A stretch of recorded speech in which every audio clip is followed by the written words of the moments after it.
आप जान चुके बुलेटिन में सबसे पहली खबर शहर कायद से। कराची में रेंजर्स की महदूद पैमाने पर कार्रवाइयां जारी हैं। रेंजर्स ने एमकेएम राबता कमेटी के रुकन अब्दुल कादिर खानजादा के घर पर छापा मारा है। एमकेएम की रहनुमा के बेटे को गिरफ्तार कर लिया गया। गुलिस्तान जौहर में भी एमकेएम के काउंसलर जीशान बशीर और एक कारकुन को धर लिया गया। इसी पर बात करेंगे अब्बास नकवी से। अब्बास, बताएगा ये क्या मामला है? देखिए, जो रेंजर्स की जानिब से ये इत्तलात आ रही थी कि रेंजर्स ने अपनी कार्रवाइयां कराची में बंद कर दी हैं या इस तरह का तासुर जा रहा था, वो जाहिल हो गया है। अब से कुछ देर पहले गुलिस्तान जौहर ब्लॉक 15 में रेंजर्स ने एक कार्रवाई की है। बड़े पैमाने पर ये बड़ी कार्रवाई थी जिसमें रेंजर्स की तकरीबन 20 से ज्यादा मोबाइलों ने और इसके अलावा इलाका पुलिस ने हिस्सा लिया। इस कार्रवाई के दौरान रेंजर्स ने एमकेएम राबता कमेटी के सीनियर रुकन अब्दुल कादिर खानजादा, जो कि साबिक मेंबर कौमी असम्बली भी रह चुके हैं, उनके घर पे छापा मारा और उनके बेटे ताहिर को हिरासत में ले लिया।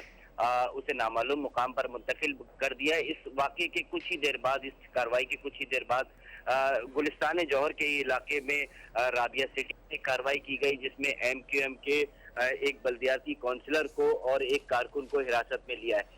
तो इस तरीके से कहा जा सकता है कि रेंजर्स की जो कार्रवाइयां हैं कराची में वो जारी हैं, लेकिन रेंजर्स जराए का ये कहना है कि शहर के खारजी और दाखिली रास्तों पर जो रेंजर्स ने चौकियां कायम की थी और जो चेकिंग का सिलसिला जारी था, उसे वक्ती तौर पर अच्छा अब्बास नकवी, जैसा कि आपने कहा कि शहर के दाखिली और खारजी रास्तों पर चेकिंग खत्म कर दी गई है, अख्तियारात भी खत्म हो चुके हैं, तो फिर कार्रवाइयां भी जारी हैं, ये मामला क्या है?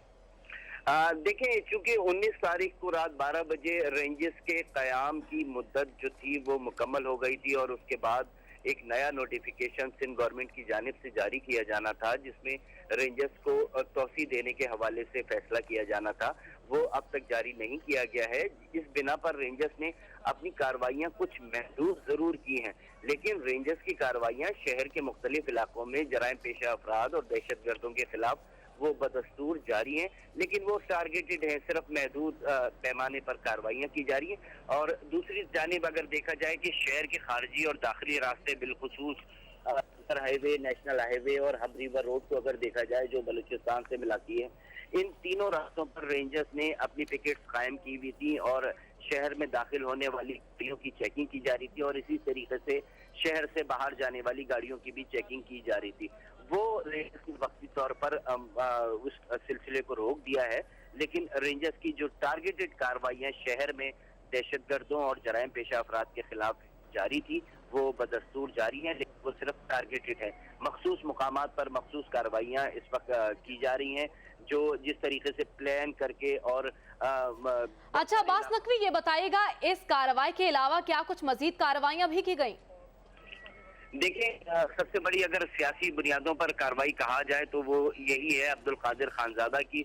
इसके अलावा शहर के मुख्तलिफ इलाकों में कार्रवाइयां की हैं। जराए का ये कहना है कि न्यू कराची और गुलशन मेमार के इलाकों में भी कुछ कार्रवाइयां की गई हैं। इसी तरीके से ओल्ड सिटी एरिया में भी कुछ कार्रवाइयां की गई हैं, लेकिन हमने देखा है कि पिछले वक्तों में जो देखा गया है कि जब रेंजर्स के पास इख्तियारात थे तो वो एक दिन में 12-12, 15-15 कार्रवाइयां भी होती थी, 4-5 कार्रवाइयां भी बड़ी पैमाने पर होती थी, लेकिन वो देखा गया है कि अब इन 2 दिनों में कार्रवाइयां महदूद हुई हैं, लेकिन टारगेटेड हुई हैं, कार्रवाइयां बदस्तूर। जी ठीक है, शुक्रिया अब्बास नकवी।